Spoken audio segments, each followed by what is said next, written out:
حسن معاشرت میں ایک چیز تحیت المسلم ہے، السلام علیکم کہنا،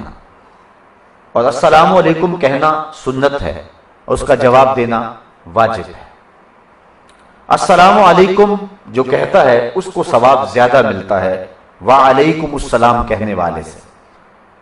اور یہاں حکم دیا ہے کہ بڑا چھوٹا اس کی تمیز نہیں ہے، ایک دوسرے کو سلام کرے اور وہ آگے سے جواب دیں، حتیٰ کہ کوئی سلام لکھتا ہے تمہیں، کوئی خط لکھتا ہے تو جب آپ اس کا جواب لکھیں گے تو اس کا جواب لکھنا نہ بھولیے گا، کیونکہ اس کا جواب دینا تمہارے اوپر واجب ہے۔ تو جس طرح اس نے سلام کہا اتنا جواب دینا واجب ہے، لیکن اگر آپ اس پہ اضافہ کریں تو یہ مستحب ہے آپ کے لیے۔ مثال کے طور پہ کسی نے کہا السلام علیکم تو آپ جواب کے اندر فرماتے ہیں وعلیکم السلام۔ اس نے کہا السلام علیکم، آپ نے بھی اتنی بات کہی وعلیکم السلام، لیکن اگر آپ کہیں وعلیکم السلام ورحمۃ اللہ وبرکاتہ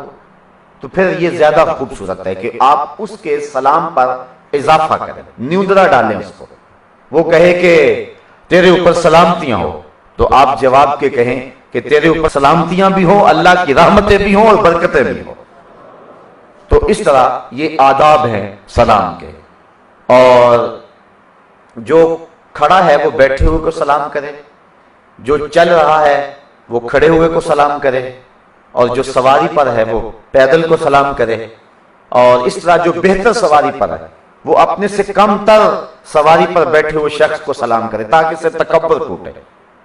جو لینڈ کروزر پر بیٹھا ہے وہ کار والے کو سلام کرے، کار والا موٹر سائیکل والے کو سلام کرے، موٹر سائیکل والا سائیکل والے کو سلام کرے، اور وہ چلنے والے کو سلام کر دے، چلنے والا پہ جو کھڑا ہے اس کو سلام کرے، اور جو کھڑا ہے وہ بیٹھے ہوئے کو سلام کرے، اور بیٹھا ہوا ہے جو لیٹے ہوئے کو سلام کرے۔ اس طرح جو ہے جو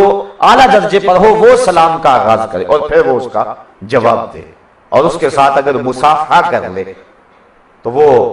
روایت میں آتا ہے جب دو مومن صدقے دل کے ساتھ مصافحہ کرتے ہیں تو ان کے ہاتھ جدا ہونے سے قبل اللہ دونوں کے صغیرہ گناہ معاف فرما دیتا ہے۔ اللہ اکبر، حضور خوبصورت مصافحہ کرتے، اپنے دونوں ہاتھوں میں اس شخص کا ہاتھ لے لیتے، اور پھر جتنی دیر تک وہ آمادہ نہیں ہوتا تھا حضور ہاتھ نہیں چھوڑتے تھے، اور ہاتھ کو تھوڑا سا دبانا یہ بھی مسنون ہے، اتنا نہ دبائیں کہ اس کو بیچارے کو تکلیف ہو۔ اس طرح معانقے کا بھی یہی معاملہ ہے کہ معانقہ کریں، کسی سے گلے مل سکتے ہیں،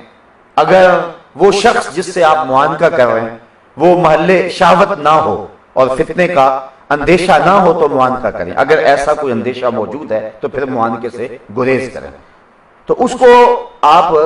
اپنے گلے سے لگائیں اور اس کو دبائیں، لیکن اتنا نہ دبائیں کہ اس بیچارے کو تکلیف شروع ہو جائے، جس طرح کہ بعض لوگ زور آزمائی شروع کر دیتے ہیں۔ پھر آپ معانقہ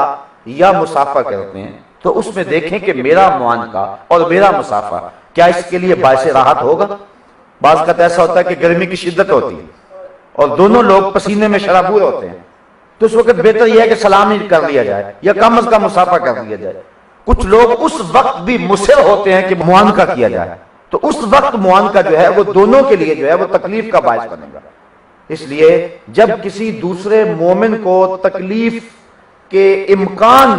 کی صورت ہو سکتی ہے تو پھر اس وقت جو ہے وہ آپ معانقے کو ترک کر دیں، اس وقت صرف مصافحے پہ۔ اور اگر مصافحے پہ بھی بعض کا کبھی ایسے حالات ہوتے ہیں، رش ہوتا ہے، کیفیت ایسی ہوتی ہے، تو کسی دوسرے مومن کو آپ دھکا دے کے کسی شخص سے، معزز شخص سے، کسی عالم سے، کسی بزرگ سے، کسی پیر سے مصافحہ کرتے ہیں، اور اس نیکی کو حاصل کرنے کے لیے آپ نے کئیوں کو کچلا ہے اور کئیوں کو دھکے دیے ہیں، تو یہ نیکی نہیں ہے، بلکہ حکم دیا گیا ہے کہ حجر اسود کو چومنے کے لیے بھی اگر کسی مومن کو تکلیف دینی پڑے تو آپ اس سے گریز کریں، دور سے اس کی طرف ہاتھ کر کے اس کو چوم لیں، وہ استسلام کر لیں، وہی کافی ہوگا، اور اللہ تعالیٰ تمہیں حجر اسود چومنے کا ثواب عطا فرما دے گا۔ تو کسی مومن کی تکلیف دہی سے بچیں، اور ہم جو ہے وہ اس بات کا خیال اور لحاظ نہیں رکھتے ہیں، ہمارے جو من میں آتی ہے ہم نے اس کو ہر صورت میں پورا کرنا ہوتا ہے، اس کے لیے کتنے لوگوں کو دھکے دینے پڑے یا کتنے لوگوں کی گردنیں پھلانگنی پڑے یا کتنے لوگوں کی تکلیف کا باعث بننا پڑے، تو اس بات کا ہمیں خیال اور لحاظ رکھنا چاہیے۔ اس طرح جب لوگ زیادہ ہوں تو اس وقت جو ہے وہ ان چیزوں کو خصوصیت کے ساتھ جو ہے وہ نظر میں رکھنا چاہیے۔